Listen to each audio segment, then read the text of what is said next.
کوئی کسی کو پیسے دیتا ہے کاروبار کی نیت سے، دیکھو پیسے قرض کے لیے دیے جاتے ہیں کبھی، اور اس کی تاریخ متعین کر دی جاتی ہے کہ میں آپ کو قرض دے رہا ہوں 2 مہینے کے لیے، تو یہ پابندی قرض دینے والے پر لازم نہیں ہے۔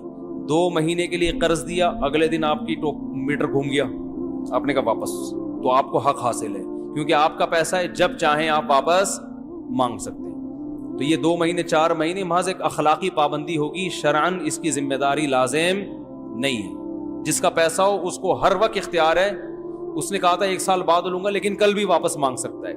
ہاں سامنے والا اگر مجبور ہے، محتاج ہے، دینے کی قدرت نہیں ہے، تو پھر اسلام نے ترغیب دی ہے فنظرۃ الی میسرہ، اسے کچھ وقت مہلت، یہ اخلاقی پابندی ہے۔ تو اور اگر بزنس کے لیے پیسہ دیا ہے تو پھر اس کی 2 صورتیں ہیں۔ اگر آپ نے پہلے سے ایگریمنٹ کیا ہے کہ میں آپ کو کاروبار کے لیے پیسہ دے رہا ہوں اور 1 سال تک پیسہ نکالوں گا نہیں، تو پھر 1 سال کی پابندی لازم۔ اور اگر ایسی کوئی بات نہیں ہوئی تھی بھئی پیسہ دے رہا ہوں، تو وہ جب چاہو واپس نکال لو۔ البتہ اگر وہ پیسہ کہیں انویسٹ کر چکا ہے اور فوری نکالنے میں اس کا اچھا خاصا نقصان ہو رہا ہے، تو پھر ہم اس کو اتنی مہلت دیں گے کہ جو ایسٹس ہیں وہ بک سکیں مناسب ریٹ پر، ٹھیک ہے نا؟ تو اتنی وہ ایک جو مجبوری میں جتنی گنجائش تھی، وہ اس کی تفصیل پھر علماء سے آپ پوچھ سکتے ہیں، یعنی جتنی مجبوری میں اس کو گنجائش دینا بنتا ہے، لیکن ہر وقت اپنا پیسہ وہ نکال سکتا ہے۔ تو شوہر نے بیوی سے پیسے لیے تھے کاروبار کے لیے، بیگم کا دماغ گھوم گیا کیونکہ سالوں کو پتہ چل گیا ہوگا، انہوں نے بولا ہوگا کیوں دیے، ہم جب ہیں، ایک مثال دے رہا ہوں، ابھی یہ تو کسی خاتون نے پوچھا نا، بولیں گے یار میرے بھائیوں کو بدنام کر رہے ہو، ان کی بات میں نہیں کر رہا، ان کے علاوہ کی بات کر رہا ہوں۔ تو ہوتا یہی ہے عام طور پر، جب بیگم شوہر کو پیسے دیتی ہے، بیگم کے بھائیوں کو پتہ چل جائے تو ان کا میٹر شارٹ ہوتا ہے۔ شوہر تو بیوی کو دیتا ہی نہیں کاروبار کے لیے پیسے عام طور پہ، ٹھیک ہے نا، لیکن الٹا ہوتا ہے کہ معاملہ بیوی شوہر کو دے دیتی ہے بعض دفعہ۔ تو اب شوہر واپس نہ کرے تو گناہ گار ہے بھائی، بیگم جب چاہے پیسہ واپس مانگ سکتی ہے، اور شوہر پر واجب ہے کیونکہ کوئی ایگریمنٹ نہیں ہوا تھا نا 1 مہینہ 2 مہینے کا، تو فوراً کاروبار سمیٹ کے پیسے واپس لوٹانا واجب ہے۔ تو اگر نہیں لوٹا رہا تو ظلم کر رہا ہے، گناہ کر رہا ہے۔ آئندہ میاں کو چاہیے پیسے لیتے ہوئے 100 دفعہ بھائی کسی بھی وقت واپسی کا مطالبہ ہو سکتا ہے۔ اصل میں لوگ معاملات میں صاف نہیں ہیں، یہی تو ہم چیخ رہے ہیں۔ میں سوچ رہا ہوں کسی دن ورک شاپ کرواؤں، بٹھا کے نا معاملات لکھنا اپنے بچوں کی جیسے ABCD لکھوایا جاتا ہے نا، ایسے سکھاؤں۔ بہت بھائی خیر ایسی ورک شاپ کرواؤں، میں پوچھوں آپ کے پاس کیا کیا ہے، آپ کے گھر میں فریج کس کا ہے، کہہ رہے ہیں فریج تو پتہ نہیں۔ کیوں نہیں پتا بھائی؟ مر گئے تو 50,000 کا تو یہ فریج ہے، کس کو وراثت ملے گی؟ لکھو لکھو یہ کس کا ہے، ہر چیز طے کرو۔ اتنا پیسہ کاروبار میں انویسٹ کیا ہوا ہے، آپ مر گئے تو وہ کس کو ملے گا؟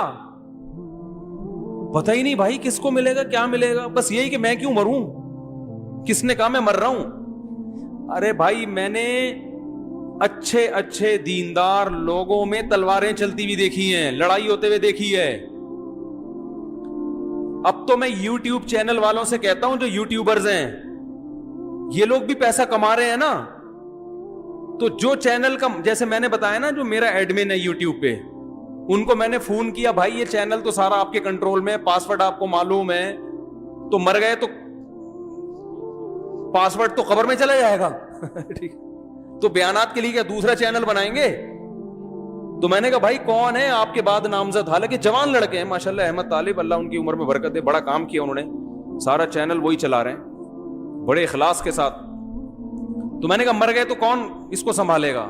تو انہوں نے کیونکہ بیان سنے ہوئے الحمدللہ، انہوں نے بتایا کہ مجھے بتایا فلاں بندے سے رابطہ کر لینا، وہ چلائے گا، اس کو پاسورڈ بتایا گیا، اور پاسورڈ بھی ایسے آدمی کو نہیں بتایا جاتا کہ پتہ چلا وہ ایک نئی ٹینشن کھڑی ہو گئی۔ تو یہ سارے چیزوں پہ ورک کرنا چاہیے، ہم تو سوچتے رہتے ہیں اللہ کا شکر ہے، ان کو میں نے بتایا میں مر گیا تو کیا ہوگا، آپ مر گئے تو، میں ہر وقت جو بھی مجھ سے ملتا ہے نا، کوئی معاملہ کرتا ہے، میں پہلا سوال پوچھتا ہوں مر گیا تو کیا ہوگا، تو مجھے پہلے اس کا جواب دو، کیونکہ بڑی پیچیدہ دینداروں میں بڑی لڑائیاں ہو رہی ہیں۔ تو اب یوٹیوب کی بات آئی ہے تو یہ بھی ایک مصیبت ہے، میں جو بڑے بڑے یوٹیوبرز ہیں جو پیسہ بھی ٹھیک ٹھاک کما رہے ہیں، ان سے پوچھتا ہوں تم مر گئے تو کیا ہوگا، یہ پیسہ کس کو ملے گا؟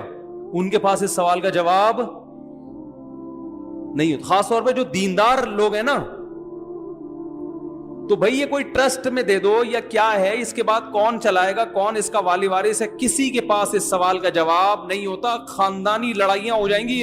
ابھی تو یوٹیوب نیا نیا آیا, اتنی موتیں نہیں ہوئی ہیں, کیونکہ میں نے کہا بھائی جان یہ تو ابھی مستقبل میں ایک نئی جنگ چھڑے گی کہ یوٹیوب کا اونر مر گیا تو یہ چینل بیوی کا ہے, بچوں کا ہے, وراثت جاری ہوگی, کیا ہوگا؟ کسی کو اس سوال کا جواب عام طور پہ پبلک کو معلوم نہیں ہے.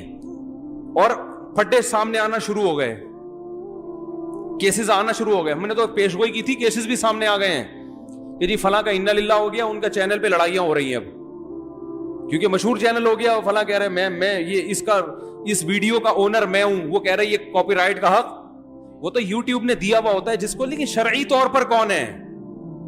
نہیں یاری بات. دیکھو ایک میرا پلاٹ ہے, میں اپنے بڑے بیٹے کے کو وصیت کر کے چلا جاتا ہوں کہ میرے بڑے بیٹے کو یہ پلاٹ ملے گا میرے مرنے کے بعد, تو قانونی طور پر بین الاقوامی قانون یہ کہ بڑے بیٹے کو ملے گا. شریعت اس قانون کو نہیں مانتے. ایسے یوٹیوب کا بھی ایک قانون ہے شرعی.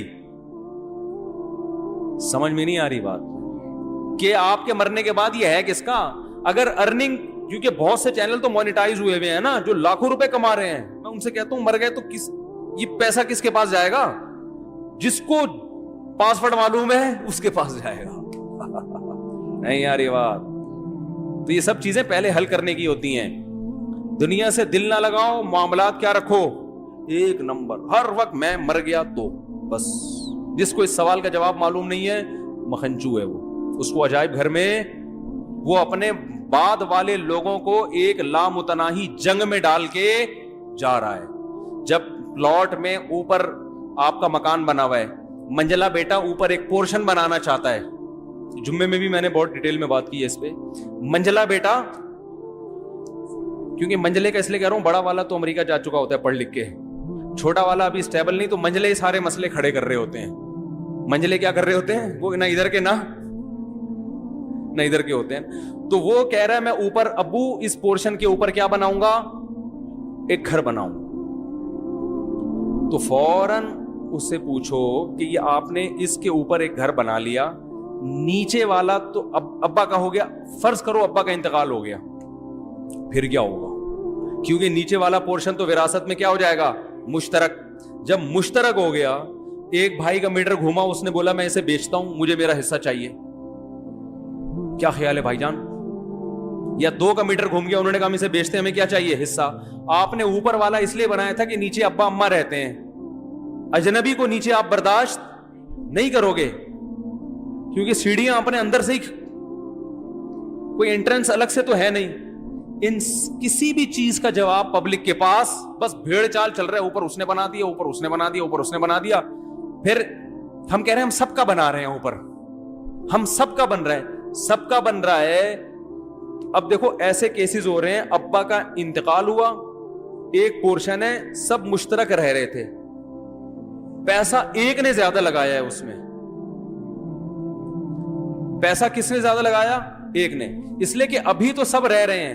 او بھائی جب الگ ہوگے تو فیصلہ کرو کہ جس نے زیادہ پیسہ لگایا ہے اس کو الگ سے ملے گا کہ نہیں ملے گا. اس سوال کا جواب پبلک کے پاس نہیں ہوتا, پھر مفتیوں کو پریشان کرتے ہیں. اب ہوتا پتہ ہے کیا ہے, مشترک گھر بنا دیا نا لوگوں نے, کر کیا رہے ہیں, گھر بنا دیا منجلے بیٹے نے, اس میں کچن منجلے بیٹے نے بنا دیا, اس کو کھانے پینے کا زیادہ شوق تھا. واش روم بنا دیا چھوٹے نے, کیونکہ ان کا اکثر ٹائم کہاں گزرتا تھا, واش روم پہ. اس کو چاہیے واش روم اچھا. جو منجلے کو قبض رہتا ہے اس کو واش روم میں دلچسپی, اس کو کچن میں دلچسپی ہے, کچن اس نے اچھا بنا دیا. ایک نے واش روم پہ پیسہ لگایا, کیونکہ اس وقت یہ دماغ میں ہے ہی نہیں کہ ہم مریں گے اور جدا ہوں گے اور وراثت تقسیم ہوگی. اس وقت یہ رہ رہے ہیں بھائی, اس نے نلکا لگا دیا, اس نے کچن بنا دی, کیا جا رہا ہے. اب اچانک سچویشن چینج ہو جاتی ہے. جب ایک کی آپ نے شادی کی تو بیوی ایسی ملی ہے کہ اس کو الگ کرو بھائی, اس کو جوائنٹ فیملی میں رکھنے کا نہیں ہے. اب الگ کریں گے, وہ بولے گا میں نے لیٹرین میں اتنا پیسہ اس لیے تھوڑی لگایا تھا کہ میں کسی اور لیٹرین میں جا کے بیٹھوں. بات آ رہی ہے.